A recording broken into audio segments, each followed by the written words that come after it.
Hey everybody, and welcome back to another video. So once again, sorry if I sound off in this video. I still am kinda sick, but enough about me. Let's just get right into the topic. Last Thursday night, which is last night if you're watching this on the night I post this, probably, we had another amazing and honestly mind-blowing Duo Cash Cup finals, with some expected results and also a ton of unexpected results that I personally did not see coming. So let's just quickly get into that recap of the top 10. In 10th place, on 160 points, we have Bryson Dash, landing at Bryce's Split, south of Castle Doom and west of Grand Glacier, by the plane. So there's the plane, there's that little house, and then there's also that tower. So that whole area they land and claimed.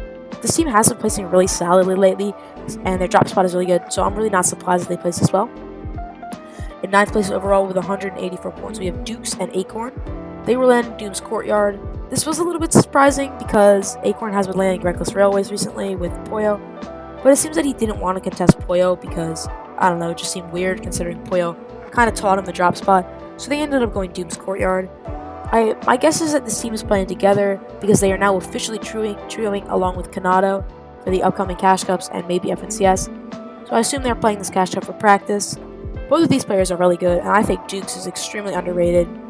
He's got multiple FNCS wins. So honestly, I really expected a better placement from this team, but this is still really good. In 8th place overall, we have Liam and Shadow with 191 points and a 10-kill game win in Game 2, landing at the hospital right below Doom's Castle. So Shadow is a pretty well-known pro. A lot of you guys probably know Shadow, but Liam is really, really underrated. So this is a really good job and will help Liam get his name out there. So congrats to them. 8th place is really solid. In 7th place, with 206 points, we have Byla and TK from Rebels Roost. These two players have been in the comp scene for forever, but we actually haven't seen Byla placing very high, especially in the top 10, for a long time. So I'm really glad that this team was able to show up and play really well. Just missing up on the top 5 in 6th place, only by 8 points, we have the EU duo of Malibuca and Panzer. I don't know how I feel about no region lock. I feel like NA players should play on NA, EU players should play on EU. They're taking prize pool from smaller regions, and they should just play on their region. There's no reason to not have region lock. So we should have region lock, but, it's fine. They play 6th. This duo was landing in the left corner of the map. There's like a beach spot with like a plane hangar building, and that's where they were landing. They were completely uncontested. And considering they were playing on high ping from EU, 6th place is really good, but, go back to EU, please. We don't want you here. Starting off our top 5, we have Kanada and Muzz with their 3rd top 10 placement in a row. They had 218 points, and they landed in Nitrodome. Even though they placed in the top 5, I thought this was a pretty sloppy tournament from them. I watched Kanada's Twitch stream for when I was watching this Cash Cup Finals, and I thought this was a really sloppy job from Kanada, especially on his IGLing, but still getting a top 5 out of this is a really, really good job, and they did good. In 4th place overall, on 246 points, we have Epic Well and Reet. They were landing Doomstat. This is kind of an Epic Well's drop. After it replaced Lavish Layer, it's kind of just been his place. If he landed Lavish Layer, and now he's landing Doomstat. It's kind of all in the same area. He seems to like that area. I really didn't expect this much out of this team. I was expecting a top 10 from them, but 4th place, not expected, so they did a really good job. They got 3 top 3s and even placed this high with a 42nd place, so really great job from them. Starting off our top 3 with 258 points, we have Aegis and Rituals. They were landing the Underworld for this tournament. They have been landing the Underworld. This is another team that has placed top 10 3 times in a row, and they've just played really well throughout. They found themselves in the top 3 pretty much a lot recently, so congratulations to them. In 2nd place, they actually won the last 2 Cash Cups, Duo Cash Cups, beating out Peterbot and Peterbot and Cold. I'm still stuck up on that. They picked up a game in Game 3, and they played amazing throughout, but they were still 180 points behind Peterbot and Cold, who set a new Cash Cup point final record, picking up 3 wins and absolutely dominating this tournament. They dropped 2 games that were nearly 20-bomb games in a duo Cash Cup final lobby, which is absolutely insane. We really haven't seen anything like this. I mean, we did see him win 6 out of 6 in Grim Season, but it wasn't 20 bombs. Like, he wasn't dropping games like this. He wasn't absolutely shredding through the lobby.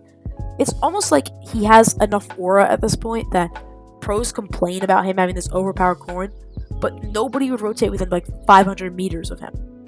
Like, if you watch how they play, they're able to alpha up Bunker, Tower, and Raftcoin. It's insane because they know the second they try to fight Peterbot and Cold off spawn, or at the Bunker or at the Tower, it's just wraps. It's insane. Now, I've never been the biggest Peterbot fan ever. I don't really know why. He's just never been my kind of player. But even I have to admit, he's on an absolute tear recently. This is something we've never seen before.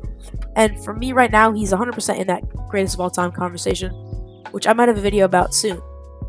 Some other interesting points that we have from this duo cash cup include Vino and Queasy, another EU duo, in 11th place, just missing out on this top 10. They won game 1, played really solid. They were able to get pretty good surge from their drop spot on teams like Kanata and Muzz, and I think Cammy was around there. I can't remember. I don't have the drop map in my head. So they were able to get really solid surge and played really well. So really nice from them.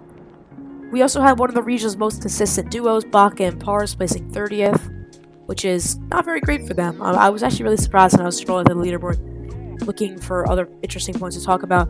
Having them this low, it was very interesting. I think they had 60 points or something. Not very great for them.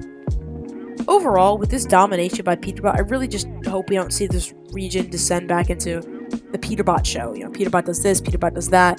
But him and Go just seem way too dominant right now to stop once they get going. I hope we'll see, though, because it was just one cash cup. But, you know, it's still kind of sad to just watch a region get absolutely destroyed by these two superhumans. Some other notes that I just wanted to go over before I end this video. I do want to have some new content out as soon as I recover from this cold hybrid flu thing, whatever I'm having. I have a couple ideas, but I'm always looking for suggestions about what you want me to cover. I will maybe cover the Trio Cash Cups. The reason I didn't cover the last one is because it's quite difficult to cover. Because there's just so many teams that I would need to go through. And I don't think doing a top 10 video would do it justice, because top 10 doesn't even earn. It would have to be like top 25. It's really a lot of work, and it would have to be a pretty long video and a long script to write. So I might cover it, but depending on how I'm feeling, I might not. That's pretty much all I have to say for this video. I'm sorry it might have been a little bit quick, but I'm not feeling great. It is pretty late at night, and I did want to get a video out before it was too late. So thank you for watching, and of course, have a great night. I will catch you in a Trios recap video or whatever is next. See ya.